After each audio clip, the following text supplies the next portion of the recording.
भारतात कुठेच नाही चांदे भाऊ. 150 एकरचा पट्टा या लिहिलेला जुळला आहे, त्यासाठी आवाज बुलंद करा. आणि या पट्ट्याला नाव देऊ आम्ही आता सम्राट अशोक 150 एकरचा पट्टा. वाजवा, टाळ्या वाजवा. 130 एकर इंदोऱ्याला लढाई चालू आहे आंबेडकर पार्क. अंबाझरी एकरचं 22 एकर चालू आहे.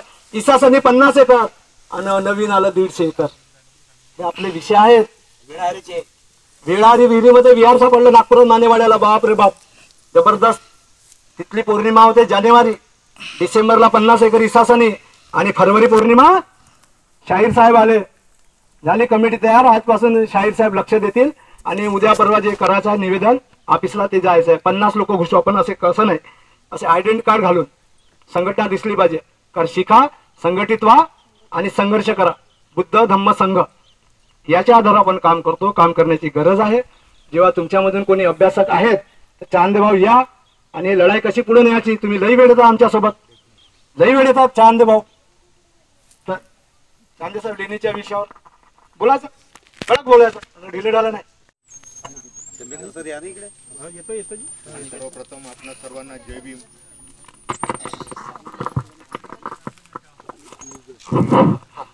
आप सभी को जय भीम.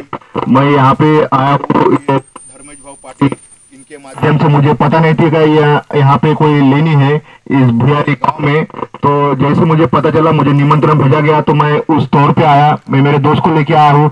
मुझे यहाँ पे आकर बहुत अच्छा लगा. यहाँ जो लेनी है अंदर में भुयारी है, वास्तव में हकीकत में आज देखने को मिली कि उस जमाने में, उस काल में, बुद्ध के काल में किस प्रकार की लेनी होती थी और भंटे जी ध्यान साधना कैसा करते थे. ये बुद्धकालीन जो है इसका आचरण हमने करना चाहिए. इस लड़ाई को हमने आगे लेके जाना चाहिए, इसको डेवलपमेंट करना चाहिए. हम अनुरोध करेंगे महाराष्ट्र सरकार से या मंत्री या जो भी होंगे स्टेट मिनिस्टर, उनसे अनुरोध करेंगे उनको एप्लीकेशन देके कि इस भुयारी लेनी का डेवलपमेंट कराए, आगे बढ़ाए और इस काम को विकसित करे, अंजाम करे. इतना बोल के मैं 2 शब्द समाप्त करता हूँ.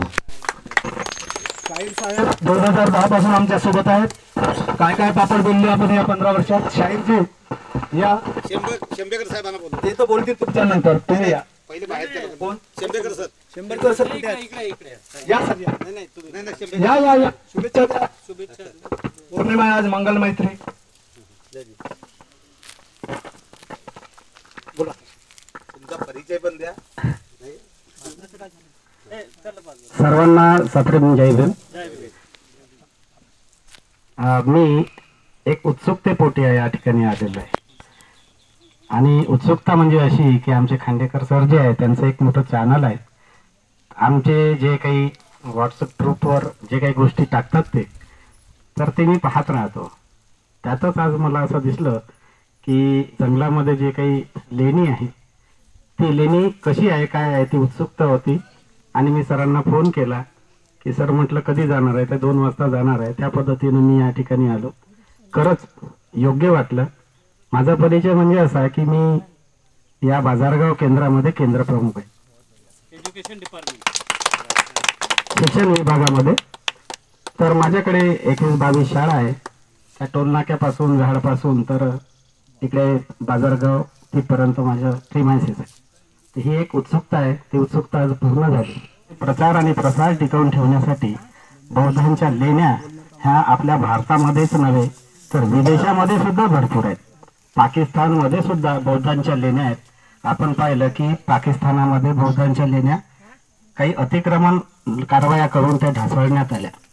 एवढंच नव्हे तर बाकीच्या इतर देशामध्ये सुद्धा आपला बौद्ध धर्म एवढा विखुरलेला आहे की ज्यामध्ये सिंगापूर, नेपाळ, त्याच्यानंतर श्रीलंका, म्यानमार, भूतान, जापान अशा अनेक मोठ्या मोठ्या देशामध्ये हा आपला बौद्ध धर्म स्वीकारण्याचं आणि प्रसार होण्याचं काम ह्या सम्राट अशोकांनी केलं.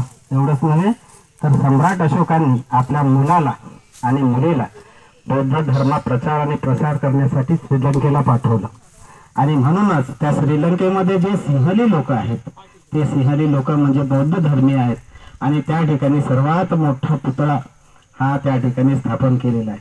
आपला विरोधी जो देश आहे ज्याला आपण चीन म्हणतो, तर चीनमध्ये सुद्धा बहुसंख्य म्हणजे 90% लोक, 90% लोक तिथे चीनमध्ये बौद्ध धर्मीय आहेत. कारण त्या काळामध्ये बौद्ध धर्म हा भारतामध्ये होता.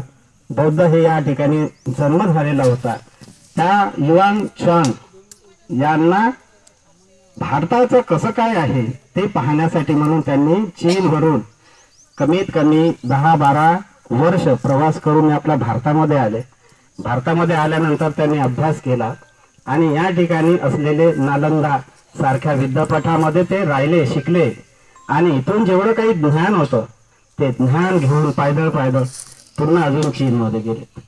आता गोष्ट अशी आहे की आपल्याकडे सगळं काही आहे, तरी पण मात्र हे जे साहित्य आहे त्या साहित्याचा वापर मात्र त्यांनी जास्त प्रमाणात केला. आपल्या भारतामध्ये मात्र तो कमी प्रमाणात जाणून राहिलेला आहे.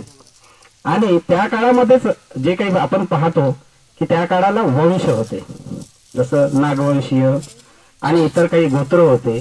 त्याच्यानंतर जात पडली असो, परंतु त्या वंशानुसार जातीनुसार जे काही जसं प्रिन्स चार्लस प्रथम, द्वितीय, तृतीय अशा प्रकारच्या काही गोष्टी असतात ना, त्या पद्धतीनं हे जे सम्राट अशोक यांनी जो बौद्ध धर्म स्वीकारला आणि जो काय म्हणतात त्याला बौद्ध धर्माचा प्रचार प्रसार केला.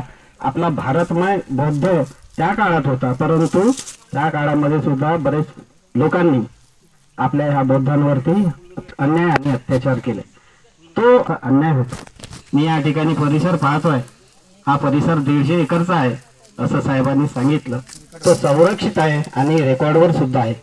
मला हे म्हणायचं आहे की आपला बौद्ध धर्माचा प्रचार आणि प्रसार करण्यासाठी जर आपण या ठिकाणी जमलो, या ठिकाणी अनेक लोक जमतीलच, म्हणून आपण पुरातत्व विभागाकडे जर ही माहिती दिली आणि त्यांच्याकडून जर उत्खनन केलं, नक्कीच या ठिकाणी बघा आजूबाजूचा भोवताल जो आहे असं वाटतं की या ठिकाणी